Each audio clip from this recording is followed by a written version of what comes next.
Monster Hunter Rise will be released later this month. I'm really excited to play it.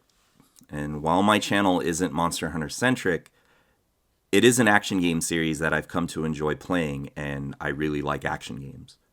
The weapon that I found myself most drawn to was the Insect Glaive. I love the mobility and newfound fluidity that the weapon has acquired, and I want to emphasize newfound, because that is the big change to the weapon, its tuning. I was working on a tutorial and a recent leak stopped me in my tracks. I've decided to shift gears and just speak a little bit on the claim I just made as a means of trying to do justice to a weapon that I feel is grossly unrecognized by some channels. The Insect Glaive, in the eyes of most players, has received new Silkbind attacks, and otherwise it's just the same. It has its old moveset. So what is being ignored here, and the reason that I'm drawn to the weapon now, is that there's been a significant but subtle buff applied to the weapon's tuning. And those are Kinsect cancels. So what are those? I'm going to assume that you have some familiarity with the weapon because this is not a beginner tutorial. If you play Insect Glaive, then you understand that you have two commands for controlling the Kinsect directly. You have Harvest Extract and Recall. Those are performed by pressing and holding ZR and pressing X to Harvest Extract and pressing A to perform Recall. And Recall is not to be mistaken for the Silkbind move, Recall Kinsect. I just want to be clear about that. You can use these commands to cancel the recovery of your attacks. And the attack that's really important to this effect is Tornado Slash. Now, as for why that is, a recent leak has revealed that you can swap out Tornado Slash for an entirely different move, which means that playing the Insect Glaive in Rise is going to require you to get the most out of Tornado Slash if you plan on using it. And how do you do this? By canceling its recovery. If you do that, you increase your attack uptime. And that's a huge change, because in World you could realistically only vault or roll out of a Tornado Slash, maybe perform a strong thrust if you were going to continue attacking. And so the reason that's worth pointing out is that the big claim about Insect Glaive as of Rise is that no real changes have been seen in the weapon's moveset other than the Silkbind attacks.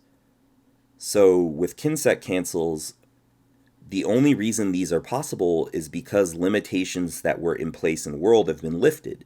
In Rise, for instance, you can perform Recall without the Kinsect being out. That is a rule that originates in Monster Hunter World. You cannot perform Recall in Monster Hunter World unless the Kinsect was out.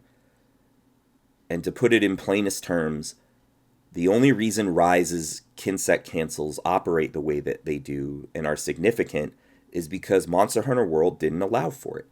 And that's the big change. You no longer have huge commitment if you perform moves because you can use Kinsect cancels. It no longer has this weird carryover from Monster Hunter 4 Generations where the weapon was tuned to have chunky, exaggerated hits. A frequent complaint in World was about how slow the weapon felt to attack, especially given the exaggerated hit stop on the moves.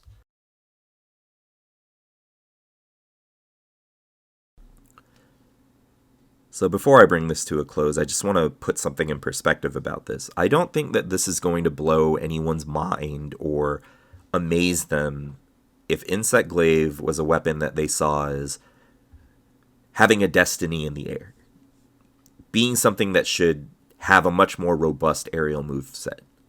I don't think that's realistic. And the reason I don't think it's realistic is that Monster Hunter is a game where all other weapons fight predominantly from the ground. And the irony with saying this is that Monster Hunter Rise is a game that tries to introduce more air mobility. But you still see the constraints of that. There's a compromise there. And that compromise is rooted in this idea that you're in the air, but you either are limited to a set number of actions or the moves that you can perform are utility in nature. So as it pertains to Insect Glaive, it is a positioning tool. Being in the air is about using your Silkbind mobility to maybe chase something down or stay out of a monster's way when it's attacking in a fashion that could kill you. And I think that's kind of cool relative to the way that I've seen Monster Hunter iterate the Insect Glaive.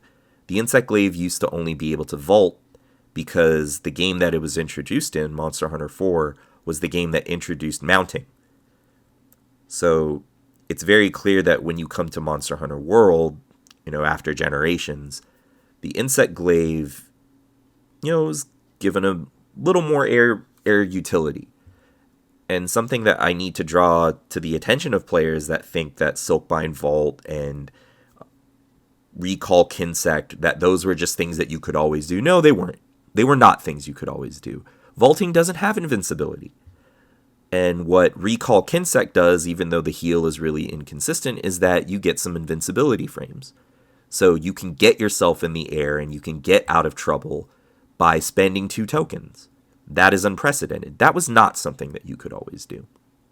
So that's wrong. And that's why I'm so excited about Insect Glaive and Rise. Because if you understand how the weapon works, you know that descending thrust can allow you to cover some ground, but you're going to land. And advancing aerial slash is a move that requires you to attack, and you're committed to the direction you're moving in, and then you have to land. So what Silkbind Vault does is it allows you to sustain air mobility without spending any stamina. You can get in the air without spending any stamina. You can prolong your flight by being in the air. You don't have to touch the monster. So things that were contingent on risk are now mitigated for the use of a token, which is the great thing about the Silk Dash and whatnot. And I think that in combination with Kinsect cancels, the weapon feels a lot more fluid. The weapon feels really fun to use.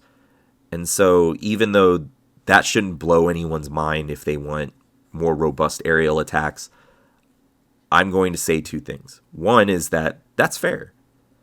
And if that's not the type of weapon you want to play, then that's not going to change in Rise. And I'm not telling anyone to be excited about that or to sort of mitigate their impression. But when it comes to design, that puts us in the position of a consumer unless you have the ability to design your own game. But it doesn't invalidate that criticism. It's just that my point there is not, hey, make your own game.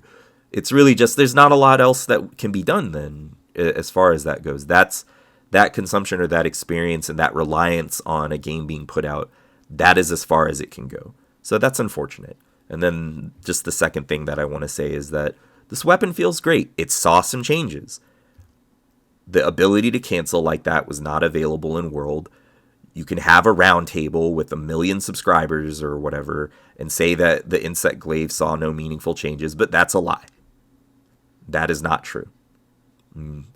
I thought that there wasn't any due diligence done there, and that's unfortunate. There's a bit of envy when I say there was no due diligence done there because I happen to be really passionate about this stuff, but them's the breaks. I don't think anyone was actually hurt by that. It would be projecting an envy and whatnot, and I have no problem admitting that. So, as I bring this to a close, if you like the analysis of action games, if you like fighting games, and specifically viewing them beyond just the competitive lens or by integrating a competitive lens into things, I use that experience to understand why Kinsect cancels exist, because I learned about this technique by looking up a Japanese channel. You should watch them if you like Insect Glaive, by the way. The channel is Pochi, P-O-C-H-I. You could probably look up Pochi Insect Glaive, and you're going to see an amazing player. They are a speedrunner, but while I don't find myself prone to wanting to reset if the monster is in the wrong position, it did make my experience with the game that much more fun. And that's what I like about action games, that if you take these concepts, you can see the themes of the game, or you can analyze the way that the game projects wagers at you. And if there's more to be said of that, then you can see meaning in it. But as it pertains to Monster Hunter, I just like smacking things. It's a really cool action RPG. That is my guilty pleasure. And I really, really, really want Rise to be out, because I haven't had any Monster Hunter games that I really felt like playing up to a point. I don't want to go back to World. And so, at the very least, if the aforementioned things seem appealing to you in a channel, I'd appreciate your support with a subscribe, a like. Maybe if I produce something else of substance, then I could make a Patreon. But until that happens, I was really happy to be able to share this because we're coming up on Monster Hunter Rise, and I don't want this to be some mind-blowing clickbait or something where it's dropped like no one was saying what I heard for the past month, which is that in English, Insect Glaive hasn't had any meaningful changes. The weapon is different. It's different in a subtle way, but that tuning is a way of adjusting things, and it becomes really easy to take stuff for granted if you don't understand that concept in action design. But let's not go over long. I appreciate if you stayed all this way, and if this helped you out at all and made the game more fun for you, then that was the point. So hopefully I'll see you on the hunt. Otherwise, thanks for watching.